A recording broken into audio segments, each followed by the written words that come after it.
Assalamualaikum warahmatullahi wabarakatuh. Selamat siang. Perkenalkan, nama saya Asep Tarlan, SPD MPD. Pada siang hari ini akan menyampaikan sebuah materi untuk kelas 11 IPA dan IPS, yaitu materinya tentang teks prosedur. Adapun pada bagian ini yang akan dibahas yaitu yang pertama pengertian teks prosedur, yang kedua tujuan teks prosedur, dan yang ketiga jenis-jenis teks prosedur. Nah, untuk lebih jelasnya, marilah kita perhatikan dan akan Bapak jelaskan satu persatu.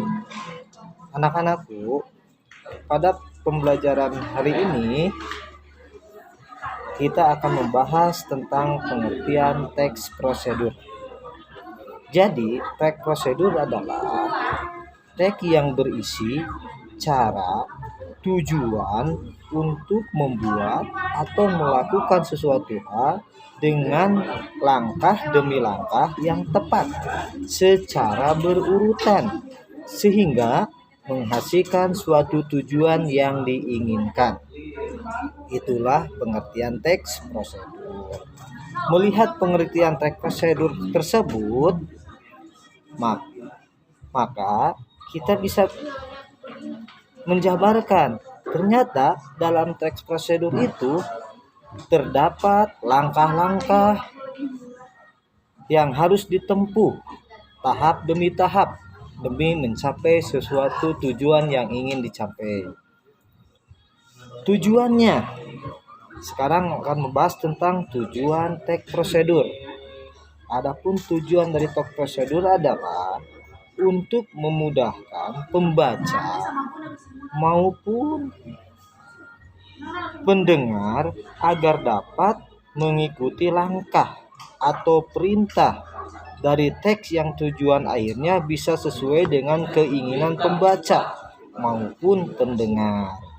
Nah, oleh sebab itu, tujuan teks prosedur adalah salah satu tujuan yang ingin dicapai oleh kita semua. Oleh karena itu, kita harus paham dulu tujuan dari teks prosedur tersebut. Contoh, dalam teks prosedur kita membuat contoh sebuah makanan. Maka dalam membuat makanan tersebut ada tahapan-tahapan, ada langkah demi langkah yang harus kita lalui sehingga tujuan yang ingin kita capai terlaksana dengan baik. Sekarang jenis-jenis teks prosedur. Perlu diketahui bahwa teks prosedur terdiri dari 3 jenis. Yang pertama, teks prosedur sederhana. Teks prosedur sederhana adalah teks yang berisi langkah-langkah sederhana yang biasanya hanya terdiri dari 2 atau 4 langkah.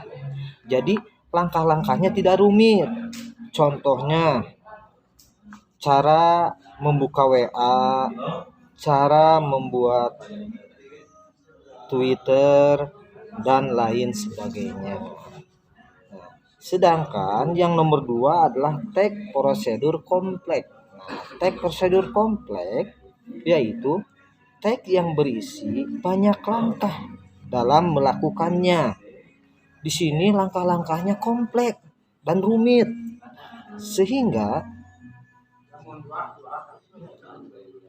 bila kita ingin membuat salah satu contoh teks prosedur, maka tidak bisa melewati langkah-langkah tersebut. Contohnya, langkah-langkah membuat SIM, langkah-langkah membuat STNK, memperpanjang STNK, atau langkah-langkah membuat KTP. Contoh dalam membuat SIM aja, ada langkah-langkah yang harus kita lalui. Yang pertama, misalkan harus melakukan tes kesehatan. Yang kedua, harus melakukan tes administrasi.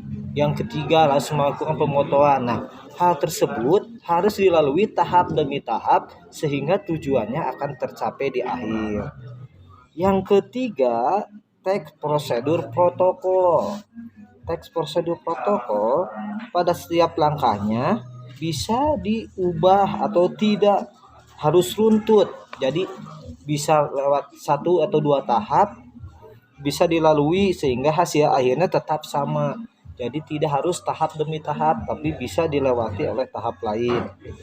Nah, itu mungkin yang dapat disampaikan hari ini tentang pengertian teks prosedur, tujuan teks prosedur, dan jenis-jenis teks prosedur.